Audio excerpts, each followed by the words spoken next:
Tout commence avec la défaite de Pompée. Jules César, contemplant les corps calcinés de ses anciens rivaux, ne ressent aucune satisfaction. Après tout, ils étaient tous citoyens romains. Ému par cette tragédie commune, il s'approche des soldats ennemis ayant survécu à la bataille. D'un ton ferme, il leur déclare qu'ils n'ont nul besoin de l'impressionner, leur défense de Pompée ayant été médiocre. Cependant, il leur offre une chance de rédemption, rejoindre ses légions. Il leur promet les mêmes droits que tout citoyen romain et un retour à Rome en tant que tel, mais les met en garde, toute trahison leur coûtera la vie. Peu après, des alliés de César arrivent avec des nouvelles. Pompée, ancien maître des terres conquises, s'est échappé déguisé en marchant vers l'Égypte. Pour achever sa campagne, César décide de s'y rendre, dans l'espoir de rencontrer Cléopâtre et son frère Ptolémée. À son arrivée à Alexandrie, il découvre une cité florissante, centre de commerce et de culture. Ptolémée y jouit du respect de ses sujets. César, après avoir acquis quelques biens, demande une audience avec le jeune pharaon. Lors de leur entretien, César s'enquiert de Cléopâtre. Ptolémée affirme qu'elle a tenté de l'assassiner, ce qui a conduit à son exil. Mais ses propres alliés contredisent cette version, révélant que c'est Cléopâtre qui a fui Alexandrie après une tentative d'élimination de son frère. En tant que représentant de Rome, César est là pour exécuter la volonté du défunt roi d'Égypte, père des deux jeunes gens, qui souhaitait qu'ils gouvernent ensemble, une responsabilité confiée à Rome. Cependant, il est évident qu'aucun des deux ne veut partager le trône. Avant de partir, Ptolémée offre à César un présent macabre, l'anneau de Pompée, accompagné de sa tête, preuve de l'élimination de son rival. César décide de prolonger son séjour à Alexandrie pour apaiser les tensions entre les deux siblings et retrouver Cléopâtre. Ce soir-là, il discute avec ses proches de questions politiques et de ressources, quand on l'informe d'une visite spéciale. Cléopâtre lui a envoyé un cadeau, à recevoir en privé. Une fois ses compagnons écartés, une immense tapis est déroulé dans la salle, révélant Cléopâtre elle-même. Leur conversation, d'abord stratégique, aborde cartes, campagne militaire et ambition. Cléopâtre, avec une intelligence aiguisée, va droit au but, elle sait ce que Rome attend de l'Égypte: céréales, trésors, ressources et propose de tout offrir en échange de sa réinstallation comme reine légitime. César, sceptique, demande du temps pour réfléchir. Elle l'avertit que demain pourrait être trop tard, tant pour elle que pour sa sécurité. Avec un sourire énigmatique, il répond qu'il sait survivre. Plus tard, Cléopâtre espionne discrètement les discussions de César avec ses conseillers. Certains louent son érudition, malgré son arrogance. Mais ce qui la frappe, c'est de voir César, seul, terrassé par une crise de santé mentale, apaisé par un fidèle aide qui semble habitué à ces épisodes. Plus tard, alors que César prend un bain, entouré des servantes de Cléopâtre, il discute des tensions à Alexandrie. César révèle un plan de contingence, défendre la ville si nécessaire, ou s'échapper par la mer si tout s'effondre. Cléopâtre craint le pire, mais César, confiant, assure que cela n'arrivera pas. Puis, il embrasse une servante et se retire. Des rapports signalent des mouvements suspects au port, des armes et provisions y sont secrètement stockées. César ordonne leur incendie discret. Plus tard, un allié lui remet une lettre stratégique. Pendant ce temps, Cléopâtre confie à un médecin allié avoir vu la crise de César. Celui-ci révèle qu'il souffre d'épilepsie, une maladie qu'aurait eue Alexandre le Grand, parfois associée à une marque divine. Soudain, une catastrophe éclate, la bibliothèque d'Alexandrie est en flammes, incendiée par les Romains. Furieuse, Cléopâtre reproche à César cette destruction du savoir. Il explique que le feu, destiné à des navires suspects, s'est propagé par accident. Peu affecté, il s'excuse mollement, déclenchant une dispute enflammée. Mais la tension cède à la passion, et César s'abandonne à Cléopâtre. Un assaut ennemi interrompt ce moment. César prend le commandement, repousse l'attaque et savoure une brève victoire, renforcée par des renforts secrets qu'il avait fait venir.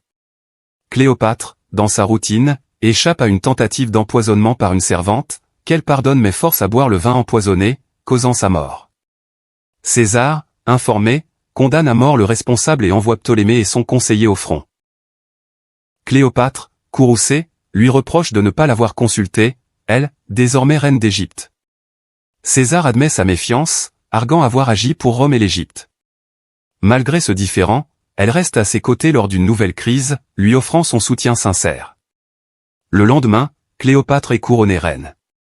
Dans l'intimité, elle évoque son destin de porter des fils, se comparant à l'épouse stérile de César. Il élude, mais elle l'embrasse, rêvant d'une descendance commune. Lors d'une visite à la tombe d'Alexandre, elle apprend que César y a pleuré, regrettant de ne pas égaler ses conquêtes à 52 ans. Cléopâtre le réconforte, l'encourageant à bâtir une nation de paix avec Rome et l'Égypte comme piliers. Il acquiesce, scellant leur vision d'un baiser. Bientôt, la femme de César apprend sa liaison et sa grossesse. Résignée, elle accepte. Cléopâtre donne naissance à un fils, Césarion. César, malgré les mises en garde, le prend dans ses bras, le reconnaissant comme son héritier. À Rome, cette naissance alimente les débats. Marc-Antoine, rival de César, et Octave, son héritier adoptif, suscitent des spéculations. Certains craignent la fin de la République. Des années plus tard, César, nommé dictateur perpétuo, invite Cléopâtre à Rome. Son arrivée, grandiose, éblouit la foule. César, fier, initie Césarion à son rôle de leader. Mais la nuit, il s'irrite contre le Sénat, qui craint son pouvoir absolu. Il annonce vouloir être proclamé empereur. Cléopâtre, confiante, le soutient. Cependant, Brutus, son fidèle allié, conspire avec des sénateurs pour l'éliminer, déchiré entre loyauté et devoir. Le jour de la proclamation, César sera nommé roi de tous les territoires sauf Rome et l'Italie. Cléopâtre l'encourage à accepter, certaine que le reste suivra. Un cri déchire la nuit, un allié prévient César d'un danger. Il reste impassible. Le complot, mené par Brutus, est prêt. En chemin vers le Sénat, César évoque Pompée, un mauvais présage pour Cléopâtre. Elle l'implore de se méfier, mais il répond, sans peur, qu'il est prêt. Elle l'embrasse avec ferveur, le regardant partir, rongé d'angoisse. Sa prêtresse, consultant les flammes, révèle une vision funeste. César, poignardé par les sénateurs, y compris Brutus, puis brûlé sur un bûcher. Le peuple, enragé, attise les flammes. Cléopâtre fuit Rome avec l'aide des fidèles de César. Marc-Antoine tente de la retenir, révélant que le testament de César, nommant Octave successeur, visait à protéger Césarion. Mais Cléopâtre, convaincue que seul César avait la force de défendre son fils, part, espérant que Césarion revendiquera un jour son trône.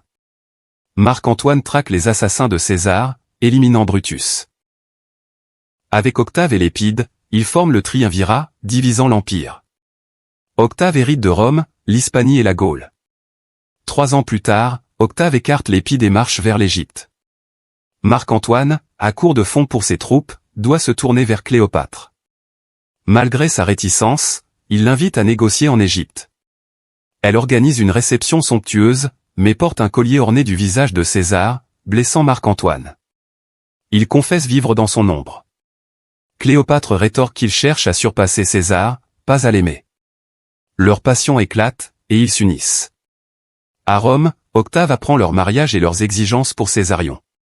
Furieux, il manipule le peuple pour déclarer la guerre. Cléopâtre, anticipant le conflit, prépare sa flotte. Elle envoie un émissaire à Octave, mais celui-ci livre le testament de Marc-Antoine, demandant à être enterré à Alexandrie. Cette trahison attise la colère populaire, et la guerre éclate. Octave exécute l'émissaire. Dans une bataille navale, Marc-Antoine est piégé. Croyant Octave vaincu, il découvre une ruse. Sa flotte est écrasée, et Cléopâtre, pensant Marc-Antoine mort, fuit. Il la suit, abandonnant le combat. Octave triomphe.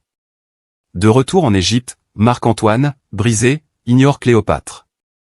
Elle le supplie de reprendre le combat, mais il se dit déjà mort, rongé par sa trahison à Rome pour l'amour.